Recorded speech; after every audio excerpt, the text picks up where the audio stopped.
Hello there. Today's video is sponsored by Surfshark VPN. Now, Surfshark isn't the bad kind of shark, the kind that attacks swimmers, eats boats, and may be in your toilet even as we speak. No, Surfshark is a friendly, metaphorical shark that actually helps protect you online. It gives you a little extra layer of safety when you're using the internet by hiding your IP from malevolent folk. They're the real sharks. It swims around region locks, enabling you to view content blocked in your country. You know when you visit a website and it only lets you look at a certain number of articles for free? Surfshark can swim around those restrictions too. Surfshark is your chum. Will you return its friendship? If so, then visit the link that should be appearing on screen right now and which is also in the description below.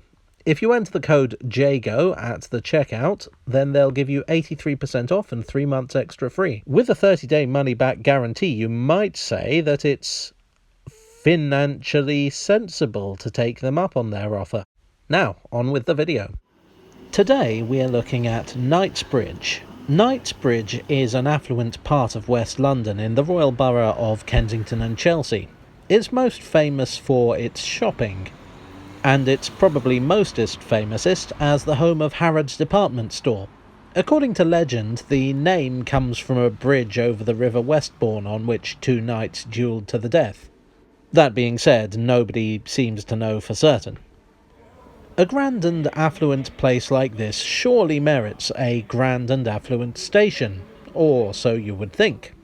In fact, Knightsbridge Underground Station is almost entirely underground. Well, duh. With the grandest part being this sort of glass box entrance. It was not always thus. Let's go back to the very beginning.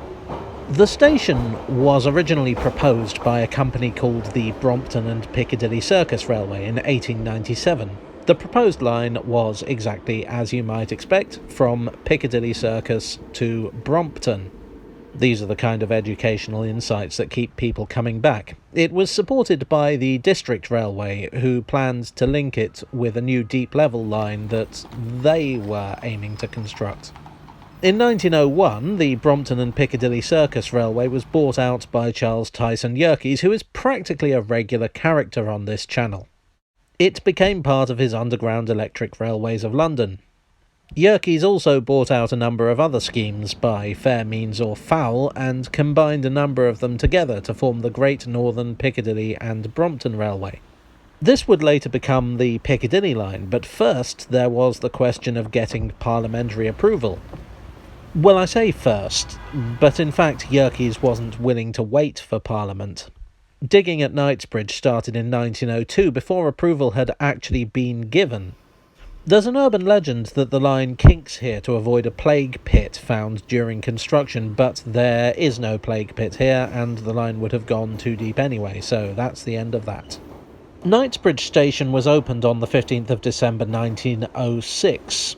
In the intervening time, Yerkes had inconveniently died, exposing his financial jiggery-pokery and threatening the stability of the entire enterprise. Knightsbridge was to be one of the first stations to open, as it was felt that the Christmas shopping traffic would give them a decent shot at making some money back. As a station of the UERL, Knightsbridge had a station designed by Leslie Green. I've done a whole video on Leslie Green, which I hope I've remembered to link in the description below, but basically his stations had a number of standard features, such as an oxblood tiled facade and semicircular windows at first floor level. The station at Knightsbridge was unusually ornate and had a tall arched central entrance. The station also had a rear entrance on Basil Street, about here, which was clearly visible until very recently. Unfortunately, there is currently a load of scaffolding in the way, so you can't see anything at the moment. Apparently they're building a load more retail units, and if there's one thing I always thought Knightsbridge needs more of, it's shops. The grand front entrance was demolished in 1934 as part of a modernisation programme. The station had been built with lifts, which were inadequate for the number of passengers passing through. Instead, a new booking office was built below street level with escalators. Even so, the station was still incapable of handling the passenger numbers. Several improvements and expansions have been made over the decades to try to bring some relief. Remember I mentioned an entrance on Basil Street? Well, that's being refurbished and reopened. Is it too much to hope that someday in the future the Leslie Green frontage will once more look out on Brompton Road? Probably. Hello all, I hope you enjoyed this shopaholic tale from the tube. If you did, I'd be ever so grateful if you'd click the like button, and if you haven't already, then you may wish to subscribe to see some more of my rambling on tube stations and related topics. As always, I'd like to thank my donors on Ko-fi and Patreon. You are the parliamentary approval to my unauthorised excavation. I'd once again like to thank my pals at Surfshark VPN for sponsoring this video. Check out the link in the description below to take advantage of their jawsome offer. And I'll see you all again very soon for another tale from the tube.